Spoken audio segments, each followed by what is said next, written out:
All right, so this is the Firstman countdown, and we're live. This is my first time doing this type of thing, so we'll see how it goes.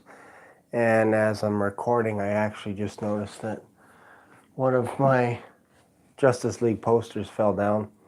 Oh well, next time will be better. That's what you get for doing live TV. So I thought I would try this out, and I actually just bought tickets for Firstman, so I'm going to go see it.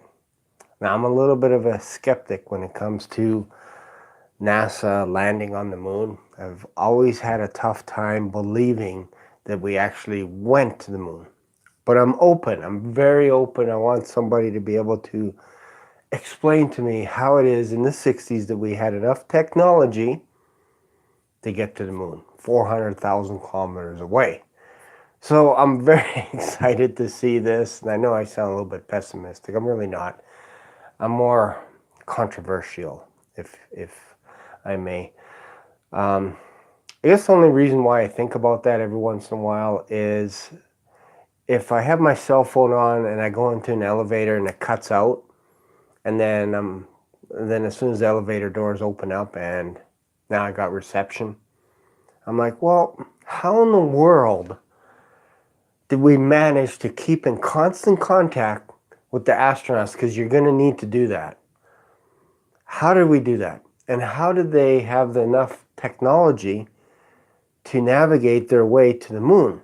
And any of the research that I've read online seems to suggest that they had some kind of an autopilot mechanism so that they can actually just point right to the moon and away they go. But my thing is, Ford, I think, is just figuring out how to back up cars without a person, without a driver. So this is today. So we're just figuring out how to have cars drive on the road and that kind of stuff. And the jury's still out if that's going to work and all that kind of stuff. But apparently we've been there. We've been to the moon. I guess in my head I thought, if we're going to the moon, wouldn't it be kind of cool to have them document how far they actually traveled around the moon? And making records and all this kind of stuff. I went 20 kilometers nonstop with the dune buggy, planted a flag, boom. But there's not really any of that. See, man is kind of built for challenges, and they like to document things. And like, this is the first time someone made it to Mount Everest and all this kind of, like, it's all well documented.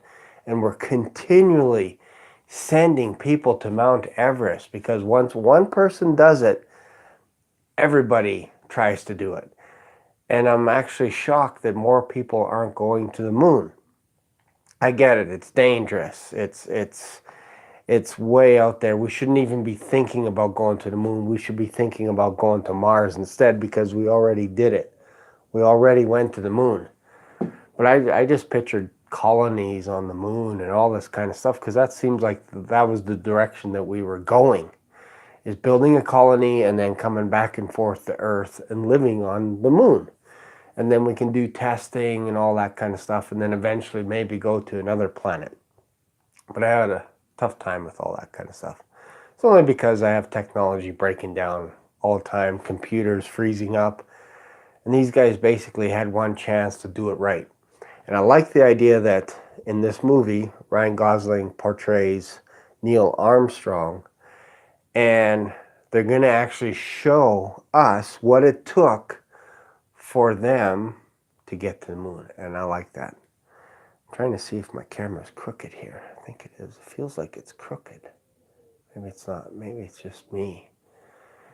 Maybe maybe the Earth isn't flat, because I'm proving it right now. See, look at this. I can prove that the Earth is not flat just by doing this here. Look at this. Watch this. Watch this. See, I can tilt that. And there we go. Straighten that. Hopefully that helps. Now we're flat. All right. So, yeah, I just wanted to share some of my thoughts about that. I am looking forward to going to see it, and we're going to see it in IMAX. You can't go see a movie like this and not see it in IMAX, for crying out loud. And again, as mentioned in another one of my videos. The problem with making a movie about going to the moon is what happens when you do show us that you're on the moon. What happens when that looks so real? What are people going to think right away? Exactly. They're going to think that maybe it was faked at the beginning because we've done such a fantastic job green screening and all that kind of stuff, using all kinds of effects to make it look real. And it looks real. If I watch Infinity Wars, I know it's not real. No matter what spaceship and whatever it is they use, I can check out and just go, yeah, it's a cool science fiction movie. That's what I like. You know, watching any type of Star Wars, Star Trek, any of that stuff, you buy it right away because you know it's CGI and all that kind of stuff. But what happens if you make this look so real that people are going to start questioning it? That is one of the things I thought about. If I'm wrong, hey, I'm okay. But I struggle with the idea that we had the technology back then. And I just wanted to see the original footage in a movie theater somewhere, uncut. Here's the footage. Just make it 2 hours long, leading up to landing on the moon, and just have the raw footage in a movie theater. And I think people would go see it. But what happened was, and you can do some research and look this up yourself, is there's two stories right now that are floating around NASA. One is they accidentally erased the footage, all the original film footage and canisters and whatever. It's gone. I don't buy it, but it's gone. Two, they lost the footage. Something like that. So in my head, I'm like, how do you lose the most important footage on the face of the planet? How do you do that? Like, it makes no sense to me. It gives you a way out if you want to show somebody and say, hey, this person stole this person's car. Oh yeah, do you have proof? Yeah, I have the footage of the person A, suspect A, stealing the car. Where is that proof? Well, I erased it. Well, then you have no proof. Oh, but I recorded it on my cell phone from the TV set of the original footage, so that should be good enough for you. I'm like, well, why? When they showed it in 1969, I think it was August something when they went to the moon, they showed the footage beamed to television stations, a certain amount of television stations that would rebroadcast that to people sitting in their living room. And for me, that was a big problem because now you can blur it, you can make it look grainy, all this kind of stuff, and people have to assume it's live. And if we want to talk about photography and all that kind of stuff, these guys, like, I have a tough time setting up my camera, and I don't have a stinking helmet over my head. I have a tough time filming something like this and talking to a camera. Imagine the guys having a camera and taking pictures and stuff. All the shots are immaculate. They're beautiful. Like, these guys are like the best photographers in the world. I thought they were astronauts, but no. They are filmographers, videographers first, and photographers second. Like, an astronaut's third.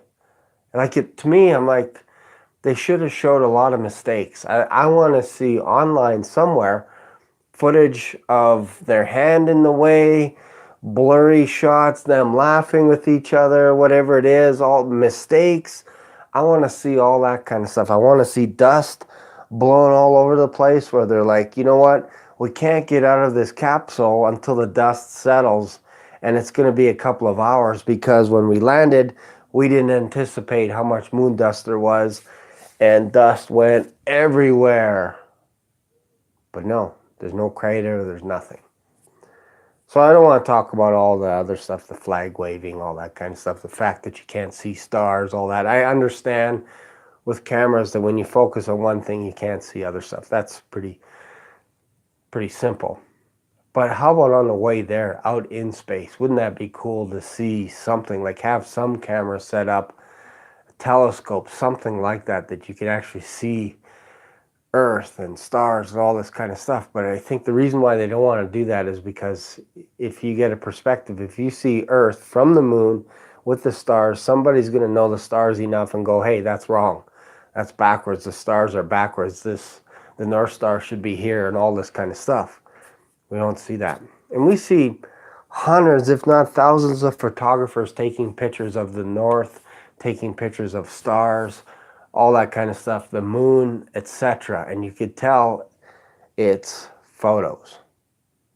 But for some reason, when they got to the moon, we don't see a lot of that stuff. We don't see Earth. Man, Earth would have been absolutely gorgeous. Gorgeous from the moon. Are you kidding me? No city lights, nothing. Like I would have took thousands of pictures of the Earth. Wouldn't that be something? And people should have posters all over. But instead, we get this marble-looking thing from the spaceship Hubble and other telescopes and that kind of stuff. And I'm like, just not buying it. I'm having a hard time with that. So yeah, this is my first try at live TV to see how it is. So, but yeah, I'm actually excited. We get to see it in IMAX. I picked like the best seats. My son and I are going. We always get into these arguments as well, so it's kind of fun. I just like having a debate. I like having a talk about it without people getting angry and upset and all that kind of stuff. So there you go. So there's my take on the countdown to the First Man. Have you seen it yet? Are you gonna go see it this weekend? I couldn't wait any longer, so I'm gonna go see it this afternoon. It's gonna be fantastic. And yeah, so that's it for this week's live TV of iconic movie reviews. Let me know your thoughts. Do you like this format? And there we go. Thanks for watching.